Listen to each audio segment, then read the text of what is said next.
It might be a little bit early into the season to start talking about the 2026 NHL Entry Draft, but lo and behold, what better place to start than by talking about the guy that's projected to going number 1. Let's dive into Penn State University forward Gavin McKenna and what we can expect out of this guy and his draft-eligible campaign. Now, I wanted to open this video up by saying that at the time of recording this audio, there are a number of discussions that you can have as to whether or not Gavin McKenna is even going to go first overall. Like, there are a number of ways that you can talk about the guys in the draft. Keaton Verhoff is making waves right now. There's a conversation about him potentially dethroning McKenna for number 1. But at this point in time, Gavin McKenna is consolidatedly ranked number 1 by Chris Peters, Daily Faceoff, and Draft Prospects Hockey. Plus, he's the cousin by marriage of Connor Bedard, so I think there is a very interesting narrative to dive into here. But lo and behold, let's talk about the Whitehorse, Yukon Territory native and what he could be bringing into this upcoming draft, courtesy of an article on EP Rinkside, as well as some of the numbers that he has been able to produce. Gavin McKenna is 6 feet, 165, a left-handed left wing born in 2007. Oy, oy, oy, 2007? Are you kidding me? We're talking about top NHL prospects born in 2007? Look at the amount of awards this guy has gotten already in his young hockey-playing career. U18 World Junior Championships gold medal, one-time Hlinka Gretzky Cup gold medal, CHL All-Rookie Team, CHL First All-Star Team, CHL Player of the Year, CHL Rookie of the Year, CHL Third All-Star Team, CSSHL U18 Most Assists, he got that twice, CSSHL U18 Most Goals, CSSHL U18 Most Points, he got that twice, CSSHL U18 MVP, U18 World Junior All-Star Team, WHL First All-Star Team, WHL East First All-Star Team, WHL Champion, WHL Most Assists, WHL Player of the Year, WHL Rookie of the Year. He did all of that over the past 2 seasons, because in his rookie year, Gavin McKenna scored 97 points in 61 games played as a 15 turning 16-year-old? Yeah, he would have been 16 at the end of 2023, so what a great amount of points that he was able to get there, right?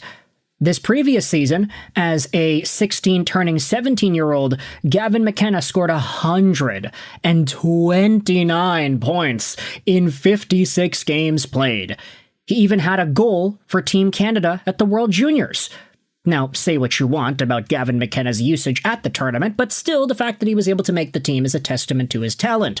And if you compare Gavin McKenna to his cousin by marriage in Connor Bedard, you can see some very interesting numbers. Connor Bedard, in his draft -1 year, had 100 points in 62 games, 51 goals, and 49 assists. Meanwhile, Gavin McKenna, we just looked at it, he had 129 points in 56 games. So more points in fewer games for Gavin McKenna versus Connor Bedard, although we should say that the ages make things a little bit different when just comparing draft -1 to draft +1 years, etc., etc. Bedard was a late birthday. He was one of the younger guys in the 2023 draft, and he was given exceptional status into the dub. Gavin McKenna is kind of middle-aged for the upcoming 2026 draft. He wasn't given exceptional status, but because he was born in 2007 December, he actually was given the rights to play in the dub a little bit earlier than if he had been born in 2008, for example. So it's a little bit different. It's not directly 1-to-1, but McKenna did still score 129 points. Good enough for, what was that, second in the WHL in points? Yeah, that's what it was. Right there, 3 points behind Andrew Crystal.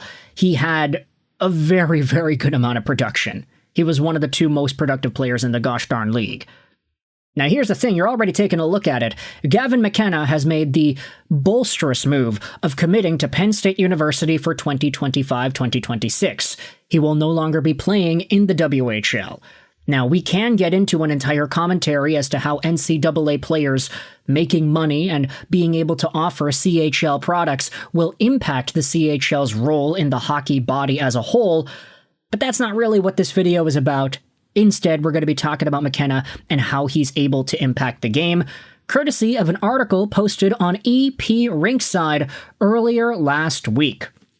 Big shout out over onto Mitch Brown, who posted this article a few days ago, and I've already checked this one is not behind a paywall, so any of y'all could go out there and just read this article yourself. Scouting report. Here's how Gavin McKenna dominated the WHL, and here's what he'll bring to Penn State University. The article talks about how Gavin McKenna is the best passer the CHL has ever seen since Mitch Marner and Connor McDavid. He's a special generator of offense. Without a doubt, he is in that territory. How does he do it, and what can we expect from McKenna moving forward as he heads to Penn State and then, likely, the first overall pick in the draft? There are some videos attached to it. We're not going to play these here because it's copyrighted WHL material, but Gavin McKenna is lethal along the walls. On the cycle, he is unstoppable, burying opponents in an avalanche of passes into and across the slot for chances. More than pure speed or one-on-one moves, McKenna dominates through his uniquely consistent habits and dynamic skating ability. First, his scanning. McKenna doesn't receive a puck and then look for options. Watch him in isolation. He's constantly moving his head and looking for options without possession. So even before touching the puck, he knows the next play, whether that's a one-touch pass across the slot or a quick cut inside before passing. As Gavin McKenna twists and turns, dances and dangles, his head is up the entire time, looking for options low and high. Then, there's how McKenna skates. It's all crossovers, lightning-quick stop-starts, and impossibly tight turns instead of strides and glides. He's always on an outside edge, allowing him to accelerate instantly without having to load his weight first. Every move leads into the next, a stop on the left becomes a turn to the right, and then crossovers for the escape. Those skating movements are also naturally deceptive, which McKenna pushes even further. If he's circling high, he's often using it to create space down low, accessible with an explosive cutback and vice versa. As he steps inside, he fakes a shot or a pass, bringing the defense with him, opening passing lanes. He fakes or looks off his target on just about every pass possible, even on 10-footers, knowing that every bit of space he can create for his recipient matters. And he layers all these elements in quick succession, making him nearly impossible to read. McKenna is really good at just creating offense and opening up lanes, making the defense on the opposite team kind of confused. And if you take a look at some of the rush skills that he's got as well, he is one of one in the CHL off the rush. He is the most dynamic rusher around, capable of going end-to-end with ease. Just like the other big-time rushers, he manipulates defenders with crossovers to gain the middle or create space to the outside. He also shows a ton of maturity in his game, and always has. Where many players challenge opponents one-on-one, he looks to break the defense with his passing and off-puck movement. He creates intricate passing webs that move through all three zones. But he is unmatched in two areas: trailer use and changes of pace. He uses the trailer a lot, simple drop passes or diagonal cross ice passes, and when it comes to changing the pace, this is a guy who's able to use those same manipulation skills along the walls to fake drives, cutting back, accelerate, finding teammates about to rush the slot, and doing all this while he engages multiple defenders, cutting across them to bait a chase, and then finding a teammate in his wake. This is an incredibly deceptive player, and he also has a really good scoring touch as well. Michigan's, dangles into snipes, and unique moves only possible because of his dynamic lateral skating and outside edge skills.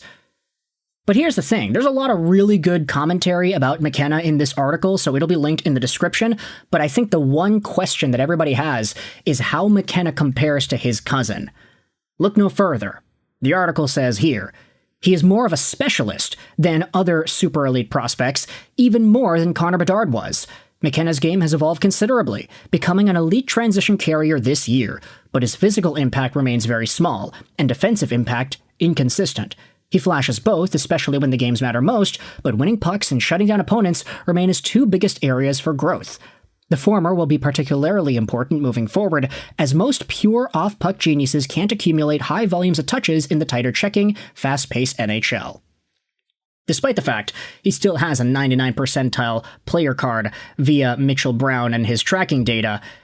We'll see whether or not McKenna can lead the NCAA in scoring. Brown predicts he will, but even though scoring chances are generated in Big Ten at the same rate as junior hockey, and Penn State has a high-scoring roster, there will be some challenges along the way. It's more physically mature, assertive, and positionally disciplined, so we'll see whether or not McKenna is able to read and react and respond to that accordingly. All this to say is that Gavin McKenna is one of the NHL's best that we have seen in a long time. I don't know if I'm comfortable to toss that generational label on him yet, but for now, he's looking really gosh darn good. And I think a lot of folks should be very excited for what Gavin McKenna is going to be able to do as he continues into the NCAA.